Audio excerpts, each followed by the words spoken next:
Bismillahirrahmanirrahim. Assalamualaikum warahmatullahi wabarakatuh.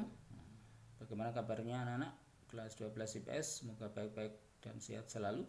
Baik, pada kesempatan kali ini kita akan membahas berkaitan dengan materi ketimpangan sosial. Pada bab sebelumnya kita sudah membahas tentang perubahan sosial dan juga dampak globalisasi. Ketimpangan sosial yang akan kita bahas pada kesempatan ini meliputi pengertian, kemudian bentuk-bentuk ketimpangan sosial, dampak ketimpangan sosial, dan juga sikap kritis dalam menghadapi ketimpangan sosial. Ketimpangan sosial dalam masyarakat itu pengertiannya adalah ketidakseimbangan yang terlihat jelas dengan adanya jarak atau gap di antara golongan-golongan dalam masyarakat. Berarti ketimpangan itu suatu keadaan yang tidak seimbang. Tidak seimbang itu ada yang tinggi, ada yang rendah. Adapun faktor yang mempengaruhi ketimpangan sosial itu ada 6. Yang pertama, perbedaan sumber daya alam. Sumber daya alam yaitu kekayaan alam. Kalau di Indonesia ya banyak sekali sumber daya alam yang ada, baik di dalam bumi berupa sumber daya alam yang berupa bahan-bahan mineral dan lain sebagainya. Kalau yang di permukaan bumi ya tumbuh-tumbuhan, hewan gitu. Kemudian di atas ya berarti terkait dengan udara, cuaca dan seterusnya, yang itu sangat besar sekali manfaatnya. Yang kedua, letak dan kondisi geografis. Di Indonesia memiliki letak dan kondisi geografis yang strategis karena berada di persimpangan dunia. Memiliki lebih dari 17.000 pulau, dan setiap pulau itu ada suku-suku yang mendiami, bahasa, adat istiadat. Yang ketiga, faktor globalisasi. Globalisasi, keadaan dunia yang tidak mengenal batas-batas antar negara. Semua bisa diperoleh secara cepat dan dengan waktu yang efektif, efisien. Yang keempat, kebijakan publik. Kebijakan publik itu lebih banyak karena dipengaruhi oleh peraturan yang dikeluarkan oleh pemerintah atau penguasa. Yang kelima, perbedaan kondisi geografis, kondisi penduduk terkait dengan kepadatan penduduk, jumlah penduduk. Yang keenam, faktor internal individu, keadaan individu, apakah dia berupaya untuk memenuhi kebutuhannya atau pasrah terhadap keadaan yang dimiliki. Bentuk-bentuk penyimpangan sosial ada ketimpangan antar golongan kaya dan miskin.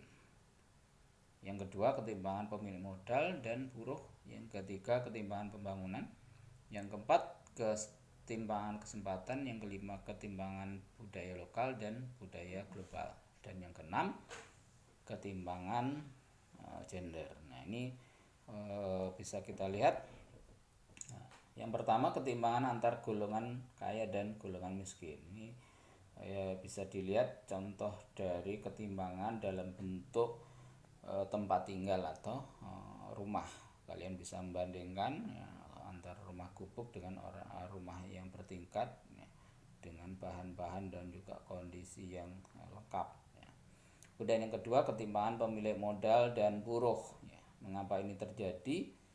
Karena berkaitan biasanya berhubungan dengan jaminan upah yang diterima buruh dan standar upah buruh yang tidak sama satu daerah dengan daerah yang lain. Dan biasanya juga berhubungan dengan beban kerja yang dimiliki oleh para buruh. Beban kerjanya tinggi tetapi upahnya yang diterima sedikit. Yang ketiga, ketimpangan pembangunan. Biasanya apa yang dilakukan oleh pemerintah antara desa dengan kota, antara Jawa dengan luar Jawa, atau antara kawasan di perbatasan dan non perbatasan. Ini biasanya terjadi ketimpangan. Kalau di kota pembangunannya cepat, banyak dan merata. Kalau di desa ya sedikit ya, dan bahkan desa-desa terpencil justru diabaikan ya. Jawa dengan luar Jawa, biasanya kalau Jawa yang lebih banyak pembangunannya, fasilitas pendidikan, rumah sakit dan seterusnya. Di perbatasan ya, antara perbatasan suatu negara dengan negara lain ya, atau perbatasan suatu kota, yang suatu kota misalnya ada yang pendapatan daerahnya besar, berarti lebih sejahtera dibanding dengan perbatasan yang kotanya sempit, kecil, atau kekayaan sumber daya alamnya terbatas. Yang keempat, ketimpangan kesempatan. Ya.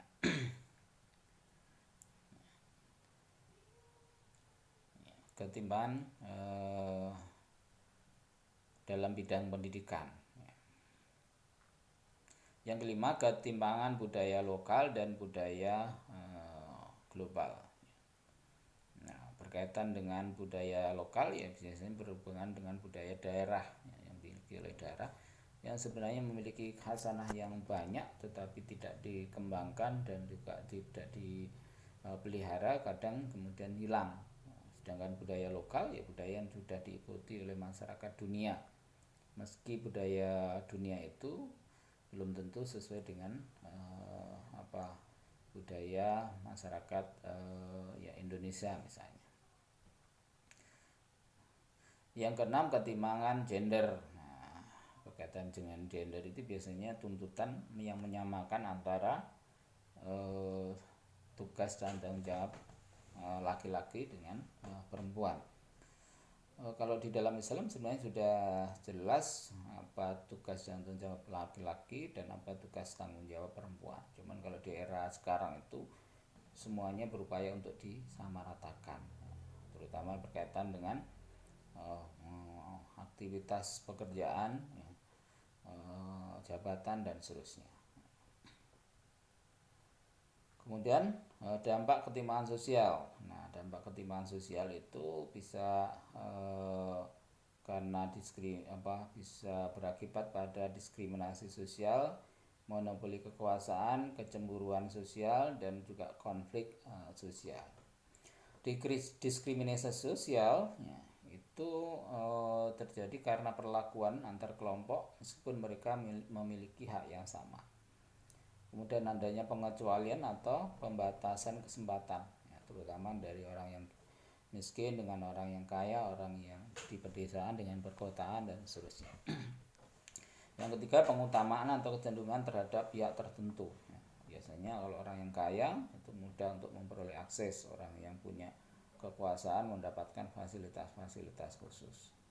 Yang kedua, kecemburuan sosial. Kecemburuan sosial adalah kondisi munculnya perasaan tidak suka dari salah satu kelompok atau kelas karena adanya perbedaan dalam kehidupan bermasyarakat.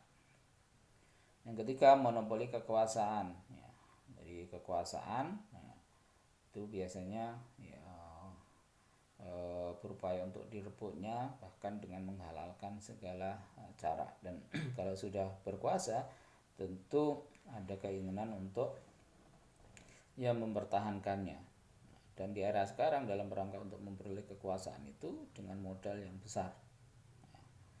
Untuk bisa menjadi wali kota bisa menghabiskan miliaran, untuk bisa menjadi anggota DPR ya juga bisa miliaran ya. Sehingga ketika mereka jadi ya, yang terpikir di dalam benaknya bagaimana mengembalikan modalnya berkaitan dengan rakyat, masyarakat ya, nanti sesudah modalnya bisa kembali. Yang keempat, konflik sosial. Faktor-faktor yang menyebabkan konflik sosial bisa dibaca di sini. Kemudian poin yang terakhir adalah sebagai sikap kritis dalam menghadapi ketimpangan sosial. Yang pertama, menjaga komunikasi sosial. Yang kedua, toleransi dan menghargai. Yang ketiga, sikap empati sosial. Dan yang keempat, filantropi sosial. Menjaga komunikasi sosial maksudnya adalah ya menghilangkan sekat dan dapat terhindar dari prasangka, stereotip, kecemburuan sosial dan konflik sosial. Artinya kalau suatu konflik itu bisa terjadi karena miskomunikasi, bisa terjadi karena ya tidak adanya komunikasi yang jelas. Yang kedua, toleransi dan menghargai. Ini ada 4 unsur yang ditekankan dalam toleransi. Biasanya berkaitan dengan toleransi antar umat beragama, ya, tidak boleh membeda-bedakan satu dengan yang lain. Yang ketiga, sikap empati, kemampuan seseorang untuk merasakan keadaan yang dialami orang lain.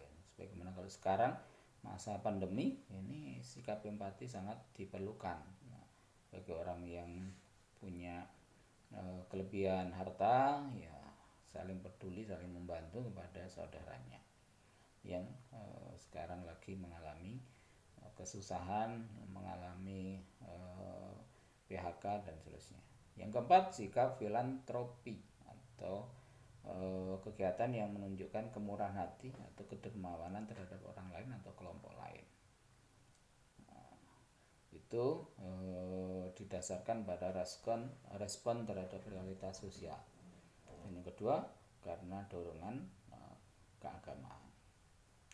Baik anak-anak, itu yang bisa saya sampaikan, dan sebelum saya kiri ada 3 pertanyaan yang perlu kalian jawab, dan kemudian hasilnya nanti silahkan dikirim melalui WA. Pertanyaan yang pertama, sebutkan contoh-contoh ketimpangan sosial dalam masyarakat. Contohnya, contoh kasus ya. Sebutkan 2 saja. Yang nomor 2, bagaimana sikap Anda ketika di dalam masyarakat itu terjadi suatu konflik ya. Dan yang ketiga, apa yang Anda lakukan agar masyarakat desa itu juga bisa memperoleh pemenuhan kebutuhan-kebutuhan sebagaimana masyarakat perkotaan. Jadi 3 itu aja, silakan dijawab dan dikirimkan ke WA ke saya. Terima kasih. Assalamualaikum warahmatullahi wabarakatuh.